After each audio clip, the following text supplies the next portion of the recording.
ॐ नमः सिद्धेभ्यः। ॐ नमः सिद्धेभ्यः। ॐ नमः सिद्धेभ्यः। मंगलम भगवान वीरो मंगलम गौतमो गढ़ी मंगलम कुंद कुंदाद्यो जैन धर्मोस्तु मंगलम सर्वमंगल मांगल्यम सर्वकल्याणिकारिकम प्रधानामि सर्वधर्माणां जैनम जयतु शासनम जैनम जयतु शासनम। बोलिए आदिनाथ भगवान की, महावीर भगवान की जय। परम पूज्य तपस्वी सम्राट हो आचार्य गुरुदेव 108 सन्मति सागर जी गुरु महाराज की जय हो। परम पूज्य परंपराचार्य श्री 108 सौभाग्य सागर जी गुरु महाराज की जय हो। अहिंसा मही विश्व धर्म की जय हो। और एक बार दोनों हाथों को उठाकर आत्म प्रदेशों के झंकार के साथ पूज्य गुरुदेव का जय घोष करेंगे। बोलिए परम पूज्य सूरत सागराचार्य जी महाराज की, समस्त मुनि संघ की। मान बाबू, आज हम सभी लोगों को अपनी उन आवश्यकों के बारे में ध्यान देना है जो आवश्यक हम सभी लोगों के लिए इस मोक्ष मार्ग में बड़े ही उपयोगी है। क्योंकि जब तक अपनी उन कर्तव्यों की ओर हमारा ध्यान नहीं होगा तब तक हमारे जीवन में कुछ भी परिवर्तन नहीं आ सकता है। अधिकांश जो आत्महित की बातें हैं, जो इस आत्मा को परमात्मा बनाने वाली बातें हैं, वह सारी बातें हमारी विस्मृत हो जाती हैं, हमको याद नहीं रहती है। पर संसार की बात है, कौन सी वस्तु कहाँ पर रखी है, ये हमको सपने में भी अगर कोई पूछे तो झट बता देंगे वह वस्तु वहां पर रखी हुई है। पर कोई ये पूछे कि आप लोगों का कर्तव्य क्या है, तो हम एक दूसरे का से मुंह ही देखते हैं, इसके अलावा और कुछ नहीं कर पाते। कोई अगर दूसरों के कर्तव्यों को पूछे तो झट बता देते हैं, और अगर अपने कर्तव्यों की कोई पूछे तो हमें तो याद ही नहीं है, पता ही नहीं है। यही तो हमारा अनादिकाल का संस्कार है। बुरी बातें सिखाने के लिए कोई भी पाठशाला नहीं होती, कोई विद्यालय नहीं होता, पर अच्छी बातों को समझाने के लिए, अच्छे संस्कार देने के लिए अनेक पाठशालाएं हैं, अनेक विद्यालय हैं, और अनेक सलाहकार भी हैं जो हमको प्रति समय बोध कराते हैं कि आपको ऐसा नहीं करना चाहिए। टोक भी देते हैं, समझा भी देते हैं, फिर क्या होता है, हमारी घड़ी लौटकर कहाँ आ जाती है, सुई कहाँ आ जाती है, जहाँ थी वहीं की वहीं आ जाती थी। किसी जीव को समझाओ कि आपको अपने कर्तव्यों का पालन करना चाहिए, हाँ करना चाहिए। ये बात कब तक याद रहती है? जब तक वो सामने रहता है तब तक। उसके बाद में होली दिवाली याद आ गई तो आ गई। चलो पर्युषण पर्व आ रहे हैं तो पूरा हम 10 दिन भगवान की क्या करेंगे, पूजा करेंगे। कितने दिन पूजा करेंगे? 10 दिन पूजा करेंगे। 11वें दिन पूजा कौन करेगा बताओ भाई? आप करेंगे या हम करेंगे या जिनको घर से निकाल दिया वो लोग करेंगे या जिनको अपने कर्तव्यों का भान है वो करेंगे, वरना पंडित जी तो कर ही लेंगे। जिनपे काम दाम नहीं है वो करेगा, वो पूजा करेगा। कहा जाता है सबसे बड़ा अगर कोई काम है तो वो कौन सा काम है? देव पूजा। कौन सी पूजा? देव पूजा। पर हम लोग क्या करते हैं? देव पूजा तो नहीं, सबसे पहले पेट पूजा तो कर ही लेते हैं। व्यक्ति एक समय के लिए देव पूजा करना तो भूल सकता है। नींद नहीं खुली, ये भी बहुत लोगों का बहाना है। हम तो बहाना ही कहेंगे इसको। क्या महाराज, मन तो बहुत होता है पर क्या करूं, सुबह सुबह क्या नहीं खुलती, आंख नहीं खुलती है। आंख तो झट खुल जाए। क्यों भाई? अंकुर भाई क्या नाम है तुम्हारा? पुलकित भाई, सालू भाई, क्यों निक्की? आंख तो झट खुल जाए, पता चल जाए कि बगल में आज कुछ बट रहा है।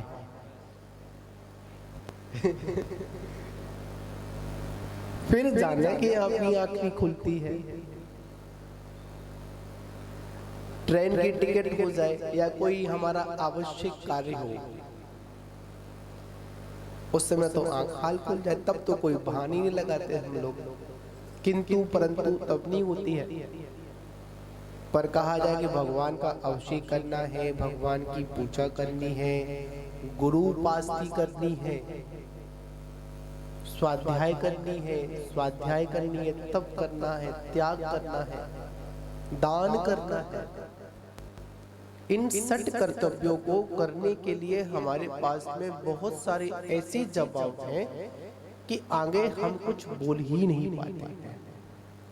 फिर तो वहां पर एक ही शब्द याद आता है कि जैसी जैसी करनी वैसी उसकी भरनी, जैसी मति वैसी गति। आज बड़ा अफसोस होता है कि आप सभी लोगों को 60 कर्तव्यों के लिए बार बार आपको प्रवचन के माध्यम से, विद्वानों के माध्यम से आपको बार बार याद दिलाया जाता है कि आपको 60 कर्तव्यों का पालन करना है। बड़ी अफसोस की बात होती है जब कभी चर्चा चलती है तो कभी कभी हमको भी इससे शर्म आ जाती है कि पीछे लगाने वाले जैन समाज के लोगों से कहना पड़ता है कि आपको रात्रि में भोजन नहीं करना चाहिए, पानी छानकर पीना चाहिए और प्रतिदिन भगवान का क्या करना चाहिए, अभिषेक पूजन आदि करना चाहिए। किसको? आपको शायद सुनने में शर्म आती हो या नहीं आती हो, मुझे नहीं पता, पर ये मुझे अवश्य पता है कि आपको इस प्रकार के उपदेश देने पर कभी कभी क्या आती है, हमको एक समय के लिए क्या आ जाती है, मन में विचार करते हैं आज हमारा इस धरा पर जो जन्म हुआ और उस धरा पर जैन संस्कार हम लोगों को मिले, जैन परिवार में जन्म हुआ और जैन परिवार में जन्म होने के बावजूद भी आज आपको यही प्रेरणा दी जाती है कि आप रात्रि में भोजन ना करें, भगवान का अभिषेक करें। और बहुत से लोग भाने भी लगाते हैं। अभी मैं सुन रहा था, अभी छोटे महाराज जी बोल रहे थे गुरु उपासना करो, गुरुओं के उपदेश सुनो, गुरुओं की जो चर्या है उनमें क्या बने, सहयोगी बने। मुनराज के कितने मूल गुण होते हैं, पंडित जी बोल रहे थे ना, बता रहे 28 मूल गुण होते हैं। इसका पालन कौन करते हैं, मुनराज ही करते हैं।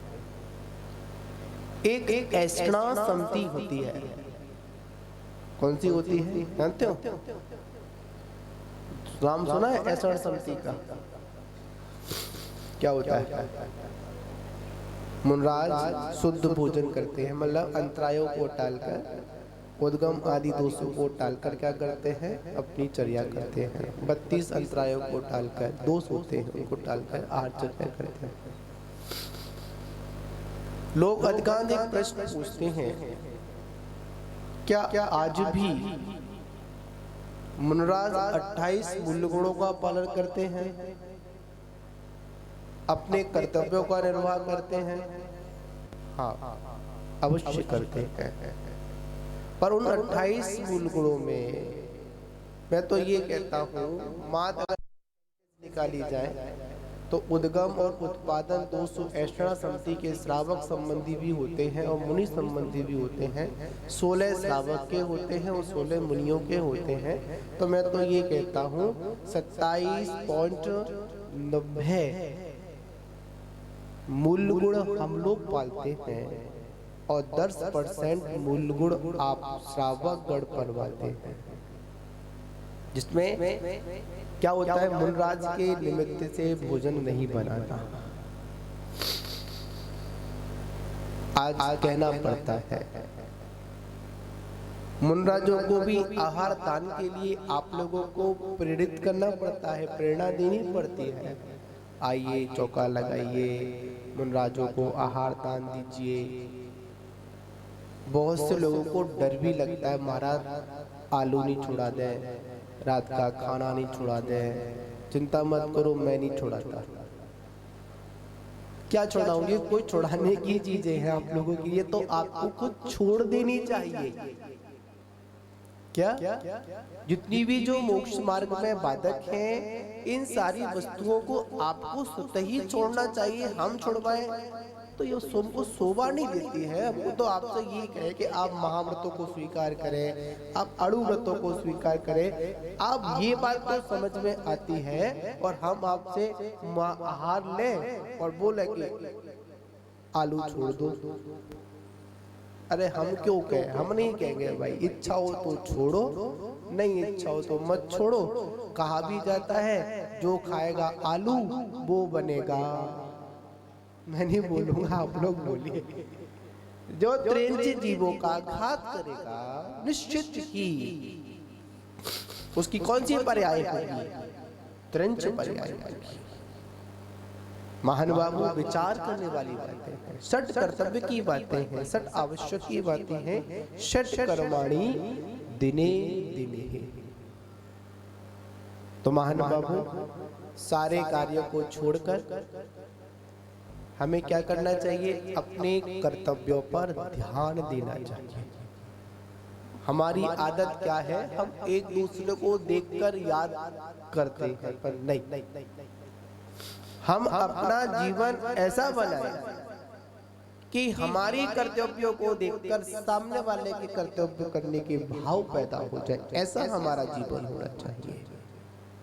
या आप लोग वस्त्र पहनकर, महिलाएं होती हैं, पुरुष होते हैं, पीत वस्त्र पहनकर, या आप लोग घर से निकलते हो, जो भी आपको देखता है तो वो क्या कहता, आवी भाई इससे मत बोलो, ये कहाँ जा रहा है? भगवान की पूजा करने के लिए जा रहा है। उसके मन में भी आ जाता है कि देखो कितना धर्मात्मा है। एक आप लोगों ने कथन सुना होगा कि दो मित्र थे। कितने थे? दो मित्र थे। एक मित्र विषयों में पड़ा हुआ था और एक मित्र भगवान की पूजा करने वाला था। जो भगवान की पूजा करने वाला था उसके तो पैर में एक दिन कांटा लगा, और जो विषयों में जा रहा था उसको पड़े हुए कुछ पैसे मिल गए, बड़ी खुश। और विषयों वाला बोलता, रे यार तू रोज मंदिर जाता है, क्यों मनीष? कहाँ जाता है? सली रोज मंदिर जाता फिर भी ठुक गई। क्या तेरा भगवान ने तेरी रक्षा नहीं की और मैं कुछ नहीं करता, फिर भी मुझे संपत्ति मिल गई। तो एक अवधि ज्ञानी मुनिराज थे, उन्होंने कहा देखो भाई, इसके जो ठुकी, इसकी जो कील लगी, उस दिन इस व्यक्ति को बहुत बड़ा क्या होने, आत्मघात होने वाला था। पर प्रभु की भक्ति से कर्म तो उदय में आया, तो क्या हुआ, सूली का सुई बन गया। क्या बन गया? सूली का सुई बन गया। और जो विषयों में पड़ा हुआ था, इसको उस दिन राज सिंहासन मिलना था, पर इसे क्या मिल गया? कुछ चिल्लड़ मिल गई, उसमें ही खुश हो गया। तो महान बाबू, ये सारा प्रभाव अपने कर्तव्यों का होता है। आप लोग कर्तव्य निष्ठ रहें और अपने अपने कर्तव्यों का ध्यान रखें। हमें देव पूजा भी करनी है, हमें गुरु उपासना भी करनी है, हमें स्वाध्याय भी करनी है, हमें संयम भी करना है, हमें तप भी करना है, हमें दान भी करना है। ये हमारे षट कर्तव्य हैं। तो महान बाबू, इसमें कितने लोग हैं जो अपने षट कर्तव्यों को करते हैं? कोई भी नहीं हाथ उठा रहा। हाँ महाराज, करते तो हैं, मन तो होता है, पर भावों में कर लेते हैं। आहार देने का भाव तो महाराज बहुत होता है, पर क्या करें, हम लोग दूर से ही क्या कर लेते हैं, अनुमोदना कर लेते हैं, भाव। तो एक काम करना, जब भावों से ही आपका धर्म हो जाता है तो भावों से पेट भी भर जाएगा। क्या बढ़ जाएगा? पेट बढ़ जाएगा। क्या करना? थाली लगा लेना, सब कुछ रख लेना, पर देखकर ही पेट भर जाएगा क्या? कभी नहीं भरेगा। क्या करना पड़ेगा? उसके लिए तो बिना पूछे चालू हो जाएंगे। तो महान बाबू, षट कर्तव्यों की बात है, आवश्यक परहरणी की बात है। हमको अवश्य अपने आवश्यकों को करना चाहिए, इनमें कभी भी हमको विलंब नहीं करना चाहिए। सारे कार्यों में विलंब हो जाए कोई बात नहीं, पर जो षट कर्तव्य है उसमें कोई विलंब नहीं होना चाहिए। ये हमारे संसार से तारने की बातें हैं, और हम बड़े सौभाग्यशाली हैं जो हम सभी लोगों को प्रति समय हमको जगाने के लिए हमारे निर्गंध गुरु, हमारे त्यागीगण, हमारे विद्युतगण आप लोगों को बार बार जगाते रहते हैं। बहुत से लोग तो घबराते हैं, महाराज के पास मत जाओ, महाराज को ना कोई दान करा देंगे। बहुत लोगों ने तो आना ही बंद कर दिया होगा। क्या करेंगे? जब देखो ये करा लो, शांतिदान करा लो, ये करा लो, ये प्रोग्राम। अरे भाई, एक छोटी सी राशि में, छोटे से त्याग में अगर आपका पुण्य अर्जन अधिक हो रहा हो तो याद रखना, उसमें कभी हमको क्या नहीं करना चाहिए? वंचित नहीं होना चाहिए। जैसे बताया पंडित जी ने, भगवान का अभिषेक होगा, उस अभिषेक में एक आपको वस्त्र दिए जाएंगे। क्या दिए जाएंगे? वस्त्र दिए जाएंगे। आप हमारे पास तो है महाराज, ठीक है आपके पास है, पर मैं एक बात कहना चाहता हूँ, जब जब आप उन वस्त्रों को देखेंगे, जब जब आप उन वस्त्रों को पहनेंगे, तब तब आपको भगवान बाहुली का वो चरणा अभिषेक का दृश्य ऑटोमेटिक क्या हो जाएगा? याद हो जाएगा। आप कहेंगे ये वस्त्र हमको कहाँ से मिले थे? भगवान का अभिषेक किया था ना, तब हमारी जो समिति थी उन्होंने उनको दिए थे। तो महान बाबू जब जब देखोगे तब तब अपना मन भगवान के चरणों से जुड़ेगा।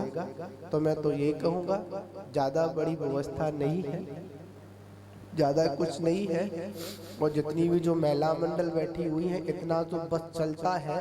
आपने अपने पतियों को, अपने भाइयों को अनेक प्रकार की गिफ्ट दी होंगी, पर मेरे कहने पर एक बार अपने पतियों को, अपने भाइयों को, अपने बच्चों को एक बार मंदिर का धोती दुपट्टा अपनी तरफ से गिफ्ट कर देना, तो समझ लेना कि आपका जीवन सार्थक है। क्यों? जब जब वो मंदिर की ओर उनको पहनकर निकलेगा तो क्या होगा? उसके भाव भी पवित्र होंगे और हमारे भाव भी पवित्र होंगे। जुड़िए।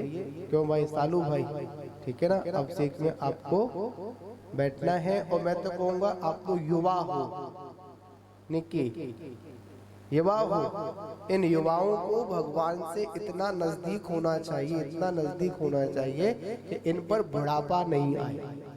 अब देखो सैली भाई को देखो, कोई कह देगा ये युवा नहीं है, बिल्कुल तैयार रहते हैं। पप्पू भाई को देखो, बाल का सफेद पड़ गए हो, पर आज भी जागृति है। याद रखना, जो भगवान का अभिषेक करता है, पूजन करता है, उसको वृद्ध अवस्था क्या नहीं होती, मतलब शरीर वृद्ध हो सकता है पर मन कभी वृद्ध नहीं हो सकता है। तो आप लोग जुड़िए और जुड़कर अपने आवश्यकों का क्या करिए? पालन करिए। तो इसी के साथ विराम।